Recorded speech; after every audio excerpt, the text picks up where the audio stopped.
श्री सीतारामचंद्र स्वामी भगवान की जय। चरितं रघुनाथस्य शतकोटि प्रविस्तरम् एकैकमक्षरं पुंसां महापातकनाशनम्।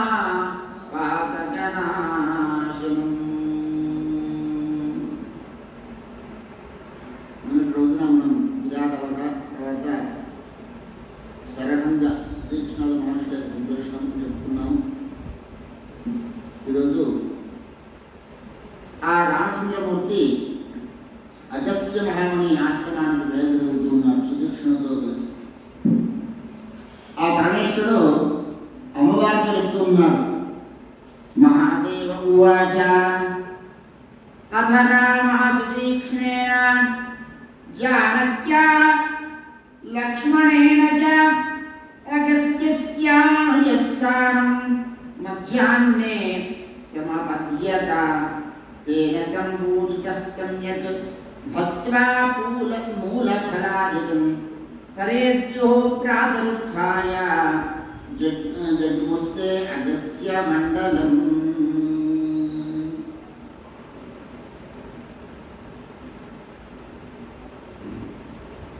ఓ పార్వతి, ఆ రోజు మధ్యాహ్న సమయమున మనసు రామచంద్రమూర్తి సుదీక్షణుతో కలిసి అలాగే సీతాలక్ష్మణుతో కలిసి అగస్త్యముని యొక్క సోదరుడు అయినటువంటి అగ్నిజిహ్వుడైనటువంటి ఆశ్రమానికి వెళ్ళినాడు. ఆ అగ్నిజిహ్వుడు రామచంద్రమూర్తి చక్కగా పూజించినాడు. ఆయన కందమూల ఫలాలు ఇచ్చినటువంటి ఆ అగ్నిజిహ్వుడు ఇచ్చినటువంటి కందమూల ఫలాలను కూడా స్వామి స్వీకరించి ఆ రోజు అక్కడ ఉండి మరుసటి రోజు ఉదయం ప్రాతకాలన మేలుకొని వెంటనే అగస్త్యుని యొక్క ఆశ్రమానికి బయలుదేరినారు సుదీక్షణుతో కలిసి ఆ సీతాలక్ష్మణుడు రామచంద్రమూర్తి కూడా. ఆ ఆశ్రమం ఎంత అద్భుతంగా ఉంది అంటే అన్ని ఋతువులలోనూ లభించే ఫలముల చేత పుష్పములు చేత నిండి ఉన్నది. చక్కగా అందంగా ఉంది. వివిధమైన వన్యప్రాణులు అంటే గోవులు జింకలు అన్నీ కూడా చక్కనైనటువంటి నెమళ్ళు చక్కగా అందంగా ఉండదు. నానా విధములు పక్షి కూలములు కిలకిలా రాములతో సుందరమైనటువంటి వనముగా చక్కగా అగస్త్య మహాముని యొక్క ఆశ్రమం శోభిస్తూ ఉంది. అది బ్రహ్మ ఋషుల చేతులు దేవఋషుల చేతులు కూడా సేవపడుతూ ఉన్నది ఆ ఆశ్రమం అంతా కూడా. దాని చుట్టూరా ఋషుల యొక్క పర్ణశాలలు ఉన్నాయి చక్కగా. ఈ విధంగా ఇది మరొక బ్రహ్మలోకమా అన్నట్టుగా ఉంది అగస్త్య మహాముని యొక్క ఆశ్రమం. ఆ ఆశ్రమం బయట నిల్చుని రామచంద్రమూర్తి సుదీక్షణుడు అతని శిష్యుడు అంటే అగస్త్యముని యొక్క శిష్యుడు సుదీక్షణుడు అంటూ పలికిన ఓ సుదీక్షణ, నీవు వెంటనే లోపలికి వెళ్ళి ఆశ్రమంలోకి వెళ్ళి నీ గురువు గారైనటువంటి అగస్త్య మహామునితో చెప్పు, సీతా లక్ష్మణుతో కూడి దశరథ కుమారుడైనటువంటి రామచంద్రమూర్తి గారు వచ్చినారు అని తెలుపని చెప్పి తెలపగా మిక్కిలి సంతోషంతో ఆ సుదీక్షణుడు తన గురువు గారైనటువంటి అగస్త్య మహాముని యొక్క ఆశ్రమం లోపలికి ప్రవేశించినాట. మునుల సమూహంచే పరివేక్షింపబడి విశేషముగా అగస్త్యుని ఆ సమయంలో ఏమి చేస్తున్నాడయ్యా అంటే రామభక్తులు అంటే అక్కడంతా కూడా రాముడి యొక్క నామం వ్యాఖ్యాత రామ మంత్రార్థం శిష్యేభ్యశ్చాతి భక్తితః దృష్ట్వా అగస్త్యం మునిశ్రేష్టం సుదీక్ష్ణః ప్రయయౌ మునే. ఆ సమయంలో అగస్త్య మహాముని రాముడు రామనామం యొక్క మహత్తు రామనామం యొక్క శక్తి దాని గురించి చెప్తూ ఉన్నాడు, శిష్యులకు బోధిస్తూ ఉన్నాడు.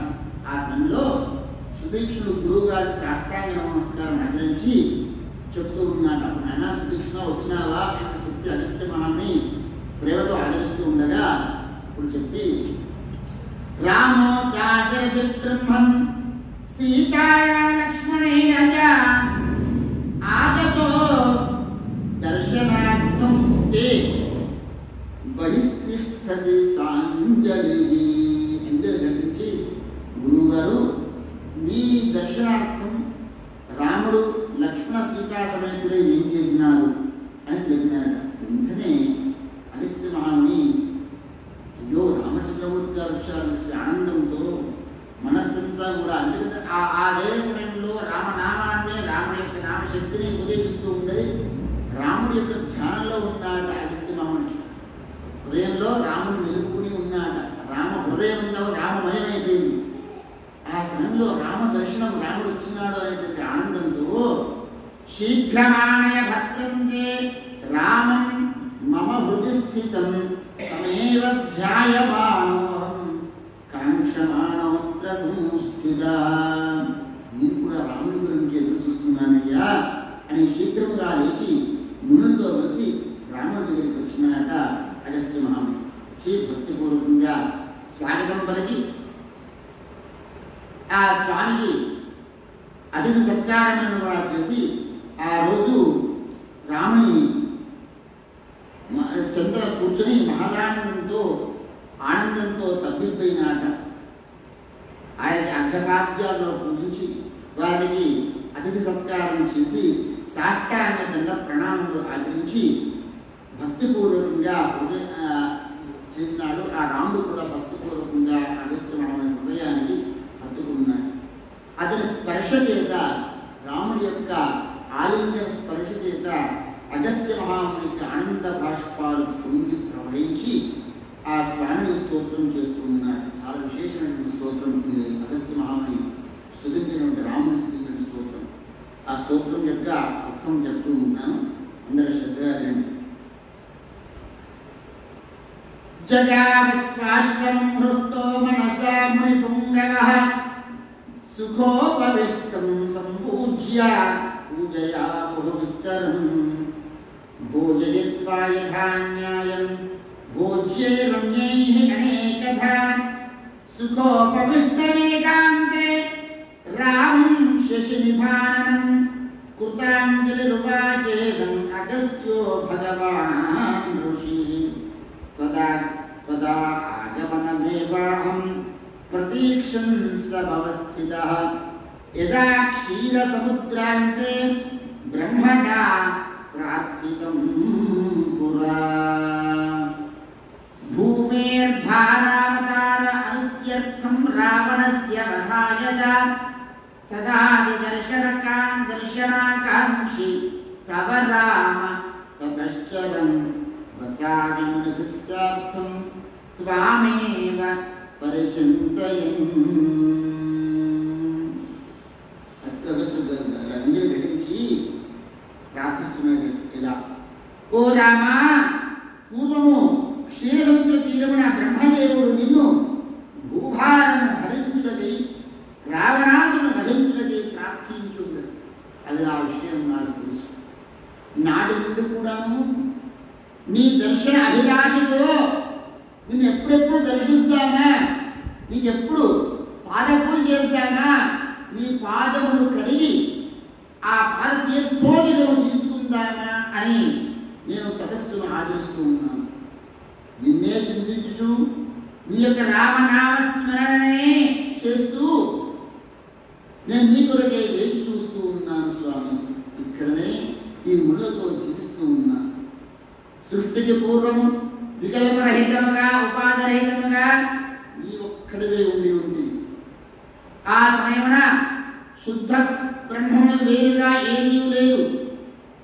నీ శక్తి అనబడు మాయ నిన్నే విషయముగా చేసుకుని నిన్నే ఆశ్రయించుకుని ఉన్నది. నిర్గుణమైన నిన్ను ఆవరించి ఈ మాయ వేదాంతనిష్ఠులు అవ్యాకృతమని అందురు. వేదాంతనిష్ఠులు నీ మాయను అవ్యాకృత అని అందురు. కొందరు దానిని మూల ప్రకృతి అని కూడా అందురు. స్వామి స్తోత్రం యొక్క అర్థమే చక్కగా శ్రద్ధగా అర్థమవుతుంది తప్పకుండా. ఆ విద్య ఆ విధంగానే మాయ అందు, అట్లనే అవిద్య, సంస్కృతి అనే బంధన అనే అనేక నామములతో పిలువబడుతుంది. ఏకోహం బహుశ్యాం ప్రజా ఏయేతి సతపోతప్యత సతపస్తత్వా అని చెప్తుంది. ఏకోహం బహుస్యాం ప్రజా ఏతి సతకో తప్యత. అంటే ఆయన ఒక్కడే ఈ యొక్క సృష్టికి పూర్వం పరమాత్మైనటువంటి వాడు ఒక్కడే. ఆయన ఈ జగత్తును సృష్టించాలి, బహుస్యాం ప్రజా ఏతి అని సంకల్పం కలిగింది. ఆ సంకల్పాన్ని అనుసరించే మూల ప్రకృతి ఎందు సంక్షోభం ఏర్పడిన సంకల్పం నుంచే ఉత్పత్తి అయింది. ఇదంతా కూడా జగత్తంతా కూడా ఆయన సంకల్పం జరిగిందంతే. ఆ సంకల్పం నుండి మొత్తం జగత్తంతా కూడా వచ్చింది. ఆ మహత్తత్వము ఏర్పడింది. ఆ సంకల్పం నుండి మహత్తత్వం యొక్క ప్రేరణ చేత అహంకారం జనించింది. అహంకారం మహత్తత్వంతో చుట్టబడి 3 విధములుగా అయింది. దాని అదే సాత్విక గుణము, రాజస, తామసము అనేటువంటి 3 విధములైన గుణములుగా ఏర్పడింది. రామ తామసాహంకారం నుండి అంటే ఒకదానికి ఉత్పత్తి అవుతా ఉంది. అంటే ఆయన సంకల్ప మాత్రము వల్ల ఇవన్నీ మహత్తత్వం, మహత్తత్వాన్ని అహంకారం నుండి ఈ యొక్క గుణములు ఉత్పత్తి అయిన ముందుగా ఆ తామసాహంకారాన్ని శబ్ద, స్పర్శ, రూప, రస, గంధములు అనేటువంటివి తన్మాత్రలు 5. శబ్ద, స్పర్శ, రూప, రస, గంధాత్మనే. శబ్దము, స్పర్శము, రూపము, రసము, గంధము. అటు పిమ్మట సూక్ష్మ తన్మాత్రం నుండి వీనిలో పూర్వగుణములతో కూడి అంటే వీటితో సంక్రమించి ఉత్తర గుణవృద్ధేగు ఆకాశము. ఆకాశం ఆత్మన ఆకాశ, ఆకాశాత్ వాయు, వాయో అగ్ని, అగ్నే ఆపః, అద్య పృథివీ అంటే పంచభూతములు. ఆకాశము, ఆకాశం నుండి వాయువు, వాయువు అగ్ని, జలము, పృథివీ అంటే భూమి. ఇవన్నీ కూడా స్థూల భూతములు. ఇవన్నీ కూడా జరించినాయి. ఎలా అనగా శబ్ద, స్పర్శ, రూప, రసగంధముల యొక్క సూక్ష్మ తన్మాత్రములు ఇందులో ఆవరించి ఉన్నాయి. ఆకాశం నుండి శబ్దం, ఆకాశం నుండి శబ్దం వస్తుంది కదా. ఆకాశ శబ్దము, వాయువు శబ్దము అంటే స్పర్శ, వాయు స్పర్శ మనకు తెలుస్తూ ఉంటుంది. తర్వాత రూప, రస, గంధములు, పృథ్వీ నుండి గంధము, రసతత్వము, ఇవన్నీ కూడా ఉద్భవించినాయి. ఆకాశమైన స్పర్శం తన్మాత్రమైన వాయువు, ఆకాశము వాయువు సహితం, అలా ఆకాశము వాయువు సహితమై రూప తన్మాత్రము తేజస్సు కలిగినది. ఆకాశ వాయువు తేజస్సుతో రసన్మాత్రం వలన జలము కూడా ఉద్భవించింది. అంటే మేఘం, ఆ మేఘం అంటే జలము, ఆకాశము రసస్వరూపం. మేఘం అంటే రసస్వరూపం. ఆ రసస్వరూపం నుంచి జలము ఉత్పత్తి అయింది. ఆకాశము వాయువు తేజస్సు జలముతో కూడి గంధ తన్మాత్రం భూమి. ఆ సముద్రం మధ్య జలంలోనే ఉన్నది భూమి. ఆ తర్వాత వరాహమూర్తి పైకి తీసినాడు. అందుకని భూమి పై ఉన్నప్పుడే భూమి లోపల జలం ఉంటుంది. అదే కారణం. అలాగే జన్మక్రమం అనుసరించి ఈ యొక్క శరీరం కూడాను స్థూల భూతములు ఉత్తరోత్తరముగా అధిక గుణములు కలిగి ఉన్నది. ఏ విధంగా అంటే ఉదాహరణకి ఆకాశం శబ్దం ఒక్కటే గుణం కలదు. అయితే వాయువులకు శబ్ద, స్పర్శ అని 2 గుణములు ఉన్నాయి. అలాగే తేజస్సులకు శబ్ద, స్పర్శ, రూపములు 3 గుణములు. జలములకు శబ్ద, స్పర్శ, రూప, రస అను అనేటువంటి 4 గుణములు. అంటే రసము, శబ్దము, రూపము, రసము, గంధము, వాసన అవి కూడా ఆ యొక్క జలములకు ఉన్నది. భూమికి కూడా శబ్ద, స్పర్శ, రూపముంది, రసముంది, గంధము అంటే వాసన అను 5 గుణములు గలవు. రాజసాహంకారం నుండి దశేంద్రియములు. మన శరీరం అంతా కూడా పాంచభూతాత్మకమైనటువంటిది. మనకు ఆకాశం, ఆత్మన ఆకాశ, ఆకాశ సంభూత, ఆకాశాత్ వాయు, వాయో అగ్ని, జఠరాగ్ని అంటారు. అగ్నే ఆపహ ఇక్కడ జలతత్వం. అగ్నే ఆపహ మనం తాగిన నీరు అంతా కూడా క్లీన్ నీట్నెస్ అక్కడి నుంచి బయటకు వెళ్తుంది నీరు. ఇవంటే మన శరీరంలో నీరు ఉంటుంది. నీరు లేకపోతే మనకు దాహం ఎందుకు చేస్తే నీటి శాతం తగ్గినప్పుడే దాహం వేస్తుంది. ఆక్సిజన్ వాయువు ఉంటుంది. ఆక్సిజన్ ఉంటుంది కదా, దాన్నే వాయువు.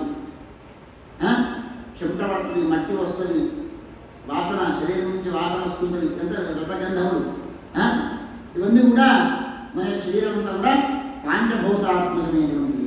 సాత్విక ఇంద్రియములు. ఇంద్రియములకు చెందిన అధిష్టాన దేవతలు ఉంటారు. మళ్ళా వాటికి అధిష్టాన దేవతలు. మరియు మనస్సు ఉత్పత్తి. తర్వాత దాన్ని ఉత్పన్నం చేసేటువంటి మనస్సు, యాక్టివేట్ చేసేటువంటి ఈ యొక్క ఇంద్రియములను, ఈ పంచభూతాత్మకమైనటువంటి వాటిని వాడికి మనస్సు యాక్టివేట్ చేస్తుంది. పైన చెప్పిన తత్వములన్నీ కలిసి సమిష్టి సూక్ష్మ శరీరము సూత్ర అనేది హిరణ్య గర్భుడు. ఇదంతా కూడా హిరణ్య గర్భుడు అనేటువంటి వాడు మన హృదయంలో ఉండి మనల్ని ఈ యొక్క జీవాత్మ అనేటువంటి పేరుతో ఉంటాడు. పిమ్మట స్థూలమైనటువంటి భూత సమూహం నుండి విరాట్ పురుషుడు జన్మించినాడు. ఆ విరాట్ పురుషుడు నుండి సంపూర్ణ స్థావర జంగమాత్మకు జగత్తు జన్మించింది. ఈ జగత్తంతా కూడా ఆయన అంటే ముందు ఆయన శరీరాన్ని ధరించిండు. ఆయన తప్ప ఎవరు లేదు, ఆయన కూడా రూపం లేదు. ఆయన రూపాన్ని ధరించి విరాట్ పురుష రూపాన్ని ధరించిండు. ఆ విరాట్ పురుష రూపాన్ని ధరించినప్పుడు సంకల్ప మాత్రం చేత ఇవన్నీ కూడా ఆయన శరీరంలో ఉత్పత్తి లేదు. అందుకని పాతాళం నుండి ఆకాశం వరకు ఆయన శరీరం, ఆయన గర్భంలో మనకి అన్ని కూడా భూగ్రహ సకల భూమండలం అంతా కూడా భూమండలమైంది. సకల పాతాళలోక, భూలోక, భువర్లోక, సువర్లోక, తపోలోక, జనోలోక, ఇవన్నీ లోకాలు, ఊర్ధ్వలోకాలు, అధోలోకాలను కూడా తన యొక్క గర్భంలో ఉన్నటువంటి తన యొక్క శక్తి చేతని ఇవన్నీ కూడా నడుస్తూ ఉన్నాయన్నమాట. జగదీశ్వర